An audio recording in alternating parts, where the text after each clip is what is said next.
വീണ്ടും സമൂഹ മാധ്യമങ്ങളിലൂടെ പ്രതികരണവുമായി ശ്വേത മേനോൻ. തന്റെ യുദ്ധം ഹേമ കമ്മിറ്റിയിലെ കുറ്റാരോപിതർക്കെതിരെയാണ്.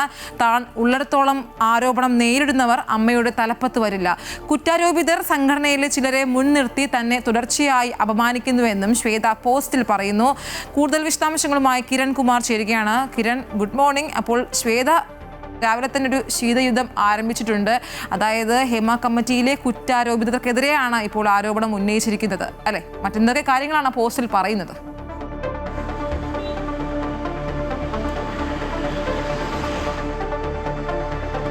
ഐശ്വര്യ, ഈ സിനിമാ സംഘടനയിലെ ഇപ്പോഴത്തെ പ്രശ്നങ്ങൾക്ക് കാരണം ചിലർ, പ്രത്യേകിച്ച് ഈ ഹേമ കമ്മിറ്റിയിലെ കുറ്റാരോപിതരായിട്ടുള്ള അംഗങ്ങൾ തന്നെയാണ് ശ്വേത മേനോനെതിരായിട്ടുള്ള പടയൊരുക്കത്തിന് പിന്നിൽ എന്നുള്ളൊരു കാര്യം തന്നെയാണ് ശ്വേത ഇപ്പോൾ ആരോപിക്കുന്നത്. സമൂഹ മാധ്യമത്തിൽ ഏതാനും മണിക്കൂറുകൾക്ക് മുമ്പ് പോസ്റ്റ് ചെയ്തിട്ടുള്ള ഈ പോസ്റ്റിലാണ് ഇവർ ഇത്തരത്തിലുള്ളൊരു ആരോപണങ്ങൾ ചൂണ്ടിക്കാണിക്കുന്നത്. തനിക്കെതിരായിട്ടുള്ള നീക്കത്തിന് പിന്നിൽ ഹേമ കമ്മിറ്റി റിപ്പോർട്ടിലെ കുറ്റാരോപിതരാണ്.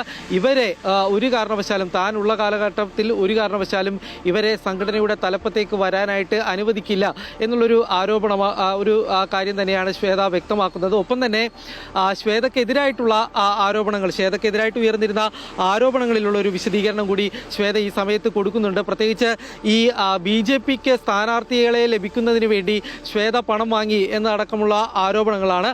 ഈ ആരോപണങ്ങളിൽ കൂടി ഒരു വിശദീകരണം ശ്വേത നൽകുകയാണ്. പ്രധാനമായിട്ടും അവർ ചൂണ്ടിക്കാണിക്കുന്ന ഒരു കാര്യം, കഴിഞ്ഞ 12 വർഷമായിട്ട് രാജ്യം ഭരിക്കുന്ന ഒരു പാർട്ടിക്ക് സ്ഥാനാർത്ഥികളെ കണ്ടെത്താനായിട്ട് താൻ എന്തിന് ശ്രമിക്കേണ്ടി വരുന്നു, താൻ അത്തരത്തിലൊരു ശ്രമം നടത്തിയിട്ടില്ല, താൻ ശ്രമിച്ചു എന്ന് ഉള്ള ഒരു ആരോപണം, അതിൻ്റെ ലോജിക്ക് എന്താണ് എന്നുള്ളൊരു ചോദ്യം കൂടി ഇവരുടെ പോസ്റ്റിൽ ഉന്നയിക്കുന്നുണ്ട്. പ്രധാനമായിട്ടും ഇപ്പോഴുള്ള ഈ ആരോപണങ്ങൾക്ക് പിന്നിൽ ഈ തരത്തിൽ നേരത്തെ തന്നെയുള്ള ഈ കുറ്റാരോപിതരായിട്ടുള്ള, അതായത് ഹേമ കമ്മിറ്റിയിൽ റിപ്പോർട്ടിൽ പരാമർശിക്കുന്നതായിട്ടുള്ള ആളുകൾ, ഇവർ ചേർന്നുകൊണ്ടാണ് ഇത്തരത്തിൽ തന്നെ പുറത്താക്കുന്നതിന് വേണ്ടിയുള്ള നടപടികൾ നീക്കങ്ങൾ നടത്തുന്നത് എന്നുള്ളൊരു ആരോപണം തന്നെയാണ് ശ്വേത മേനോൻ ഉന്നയിക്കുന്നത്. കൂടാതെ തന്നെ ഇവരെ തിരികെ വരാനായിട്ട് അനുവദിക്കില്ല എന്നുള്ളൊരു കാര്യം കൂടി അവർ പറയുന്നുണ്ട്.